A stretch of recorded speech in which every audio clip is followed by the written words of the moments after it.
Vladimir Poutine doit rencontrer lundi à Sochi son homologue Recep Tayyip Erdogan. Au menu des discussions, la reprise des livraisons de denrées alimentaires en provenance d'Ukraine. Dernière journée du pape en Mongolie, une visite politique tournée vers la Chine. Ce dimanche, il a envoyé un message aux catholiques chinois.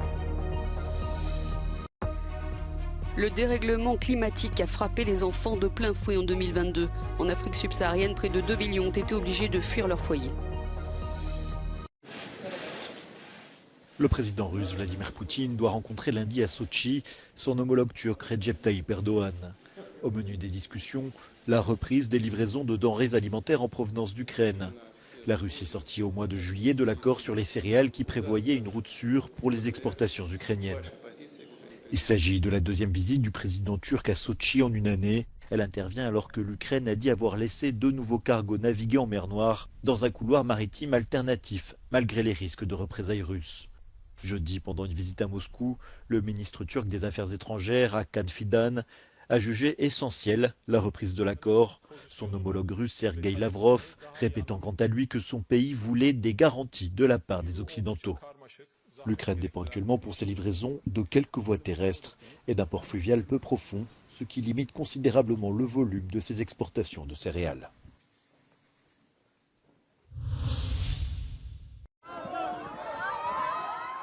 Le pape François a appelé dimanche les catholiques chinois à être de bons citoyens au dernier jour de sa visite en Mongolie.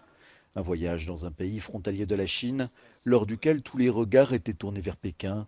Si le régime communiste n'interdit pas le catholicisme, il surveille de très près les fidèles chinois. Io vorrei approfittare della sua presenza per inviare un caloroso saluto al nobile popolo cinese.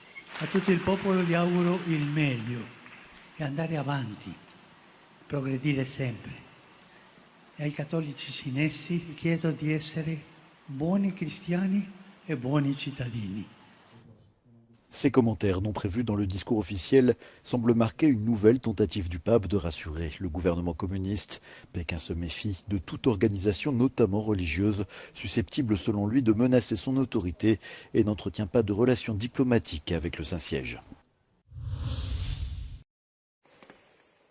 Les prévisions de fortes pluies dans le centre de l'Espagne dimanche ont conduit les autorités à fermer des lignes ferroviaires, à annuler un match de football de la Ligue espagnole et à ordonner aux citoyens de rester chez eux. Les services météorologiques ont émis des avertissements de pluies intenses à Madrid et dans les régions voisines. Cette alerte intervient après que l'Espagne a subi une vague de chaleur intense et des températures élevées persistantes au mois d'août.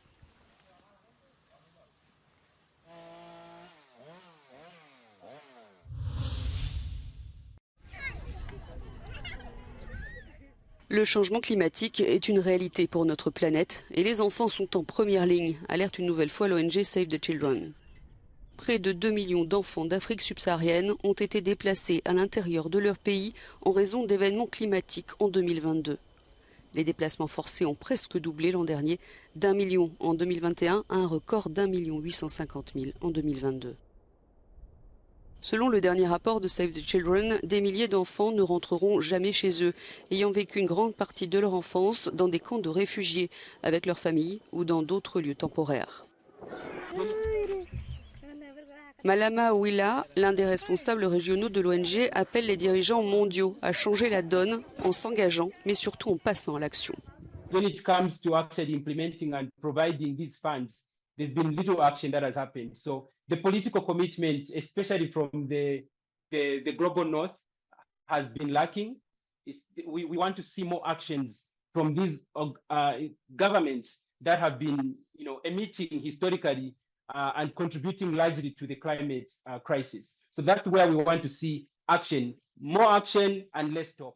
Cette semaine marque le début de l'Africa Climate Week où les décideurs politiques, les entreprises et la société civile se réunissent pour discuter des solutions climatiques avant la COP28 qui aura lieu plus tard dans l'année à Dubaï.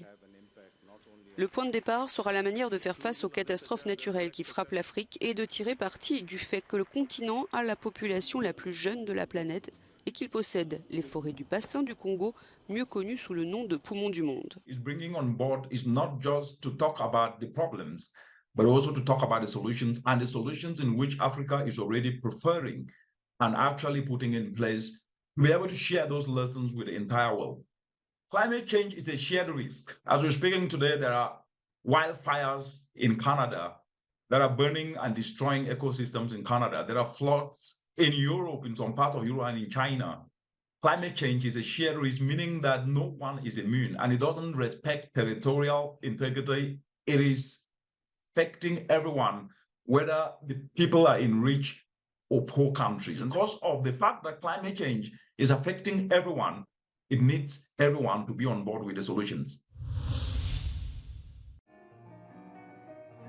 La salle est devenue silencieuse lorsque Mario Lagigna a commencé à jouer lors des conférences d'Estoril. L'un des plus célèbres musiciens de jazz portugais était invité pour expliquer comment la musique pouvait sauver des vies. Sometimes I heard people that are experts in the economy and they talk about numbers, and sometimes say, let's talk about people, because the numbers can come from people working or people not working or working well or not well. Un monde plus humain, tel est l'objectif des conférences d'Estoril 2023. Avec des discussions allant de la guerre en Ukraine jusqu'à l'impact de l'intelligence artificielle, un objectif commun peut être trouvé dans l'unité pour un changement positif. I think that the European solidarity is doing great so far, but it's not a given fact, because keeping not only European solidarity but also transatlantic solidarity is the sine qua non for our joint victory in the future. En présence de lauréats du prix Nobel, d'hommes politiques, de scientifiques et d'activistes, la conférence s'est penchée sur certains des défis les plus urgents auxquels le monde est confronté, permettant ainsi aux jeunes générations de prendre part aux discussions. There's so many people from so many different branches, scientists coming here, and I feel like it's an opportunity to learn not only about what's already being explored, but what's already coming in the future. Alors que les conférences ont touché à leur fin, une certitude demeure. Il est nécessaire d'agir tout de suite pour nous assurer à tous un futur meilleur.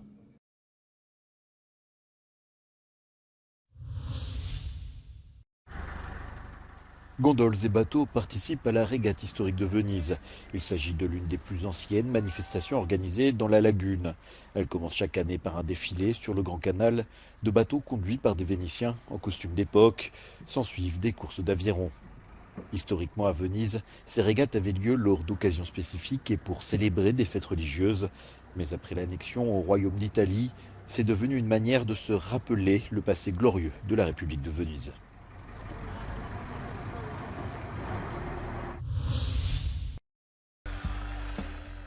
Max Verstappen s'impose lors du Grand Prix d'Italia Monza. Le pilote de Formule 1 de Red Bull Racing finit premier devant Sergio Pérez et dépasse le record de Sébastien Vettel en F1 du plus grand nombre de victoires consécutives. Le Hollandais en est à 12 trophées sur 14 courses cette saison. Sur leur terre et devant des milliers de tifosi, les deux Ferrari n'ont pu que se battre pour la troisième place qui revient à l'Espagnol Carlos Sainz. L'autre pilote de la Scuderia, Charles Leclerc, finit lui quatrième.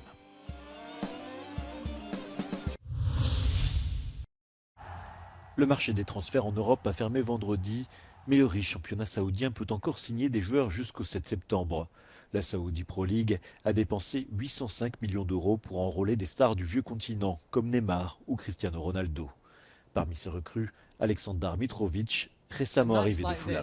The world will sit up and take notice, I presume, of the Saudi Pro League, because a quite brilliant game, a brilliant performance from yourselves as well. What would you say to maybe players that are considering joining you out here?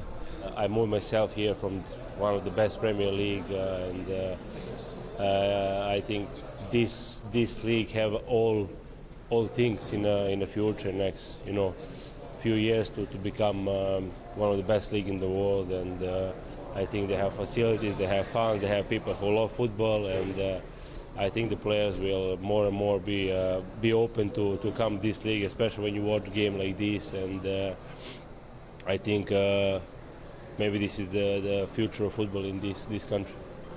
L'équipe d'Al Ittihad, où évolue Karim Benzema, a tenté la semaine dernière de faire venir la star égyptienne Mohamed Salah pour 150 millions d'euros, mais Liverpool a refusé l'offre.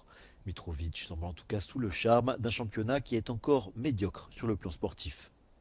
Tell me about the atmosphere. What was it like to play in? Is a nights like this? This is the night, this is the game that you love to see. To be honest, I never experienced this in any other league, and atmosphere for both teams. Our supporters as well. Beginning of the game, I think that this was an amazing game, and yeah, this is for sure one of the reasons why I moved here. The reception I get from the fans, from my teammates is amazing. I'm really happy that 3 games so far, 3 wins, and yeah, still beginning of the season. But I think we are playing good football. We create a lot of chances, and we play football that everybody wants to see.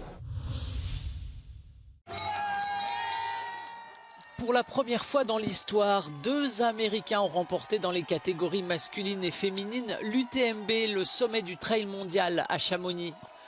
Pour sa 5e participation au marathon du Mont Blanc, l'Américain Jim Wolseley a remporté la 20e édition sous les yeux de sa famille, venu tout droit des États-Unis en 19h37 minutes et 43 secondes. Chez les femmes, Courtney Dauwalter a complété le doublé américain avec une victoire en 23h, 29 minutes et 14 secondes. Le marathon fait le tour du Mont Blanc à travers la France, l'Italie et la Suisse. 171 km et un dénivelé positif de plus de 10 000 mètres. Cette course qui rassemble sur la ligne de départ 2500 coureurs clôt la semaine du Dacia UTMB Mont Blanc où au total 10 000 coureurs se lancent dans des courses plus ou moins longues mais toujours difficiles.